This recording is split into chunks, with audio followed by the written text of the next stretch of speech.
लेकिन आज हमारी मेहनत 10 साल फ्री फुकट में गई। 10 साल में हम जो अपेक्षा कर रहे थे कि कांग्रेस को इससे मदद मिलेगी, लेकिन हम वोट के लिए ये तेलंगाना नहीं किए। हम जनता के दुख और दर्द को समझकर उनके लिए ये तेलंगाना अगल करके दिया है। तो भाइयों, मैं आप सबसे एक बात पूछना चाहता हूं। देखिए, केसीआर ने इस स्टेट को दिवालापन पे लाया है, बैंकरप्सी पे लाया है। 2022-23 में आज जो कर्ज है 3,67,000 लाख करोड़ रुपए तक पहुंचा है। 3,66,000 तक पहुंचा है। जिस स्टेट में सरप्लस बजट था, पैसा ही पैसा था, उसको आज दिवालापन पे उन्होंने निकाला है। आप जो SC/ST के लोगों को जमीन देना था, SC/ST के लोगों को जो उनके पॉपुलेशन के तहत बजट देना था, वो भी ये सरकार आज नहीं दे रही है। और राष्ट्रीय मुद्दा, मैं ये कहना चाहता हूं कि ये जो बड़े बड़े पब्लिक सेक्टर्स, वो सभी एक तो मोदी बेच के खा रहे हैं, उनके दोस्तों को उन्होंने दे रहे हैं और वो दोस्तों को बढ़ावा दे रहे हैं और वो पैसे वाले बन रहे हैं। दूसरी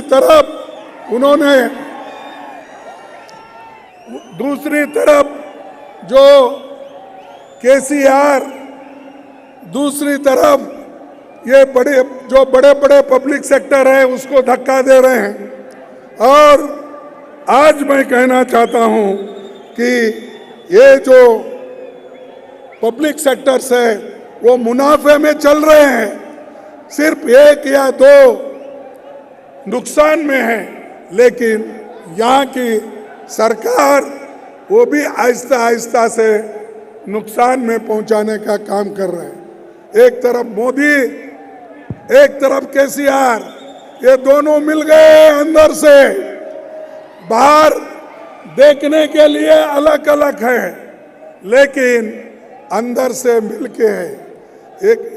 अगर मैं ये कहूं कि केसीआर की जो पार्टी है, ये तो बीजेपी की बी टीम है, और बीजेपी की बी टीम रहने की वजह से उनको वो मदद करते जा रही है।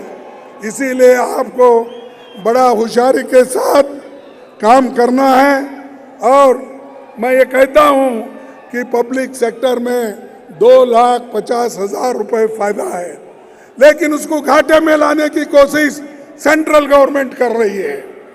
दूसरी चीज, आज जो भगोड़े हैं, जो बड़े बड़े साहूकार हैं, वो लोग बैंक से कर्जा लेके भाग रहे। अब तक 40,000 करोड़ रुपए लेकर इस मुल्क छोड़ के भाग गए हैं। ऐसे लोगों को केंद्र सरकार और राज्य सरकार मदद कर रही है। इसीलिए भाइयों, मैं आपको पूछना चाहता हूं, ये जो काम है, और ये पहले जो कहते थे कि हम बहुत कुछ गरीबों के लिए करेंगे, लेकिन इन्होंने कुछ नहीं किया।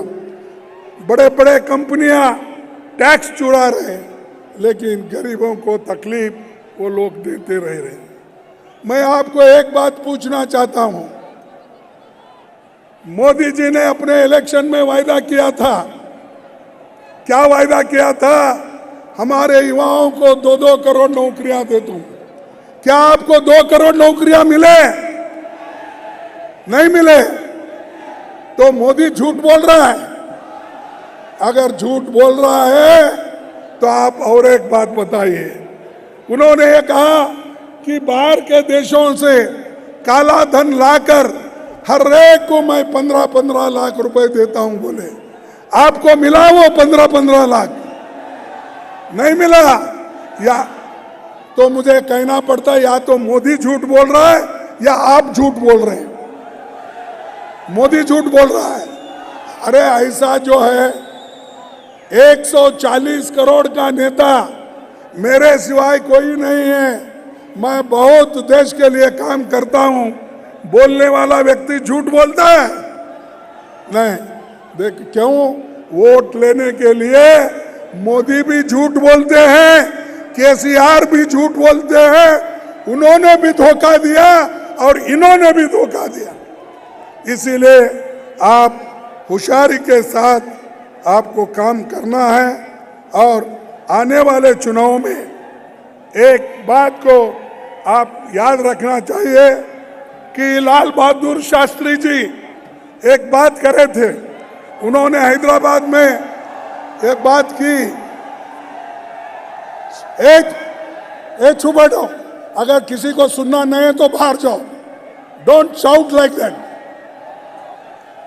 लाल बहादुर शास्त्री जी ने एक बात उन्होंने कही थी, जो हवाई जहाज में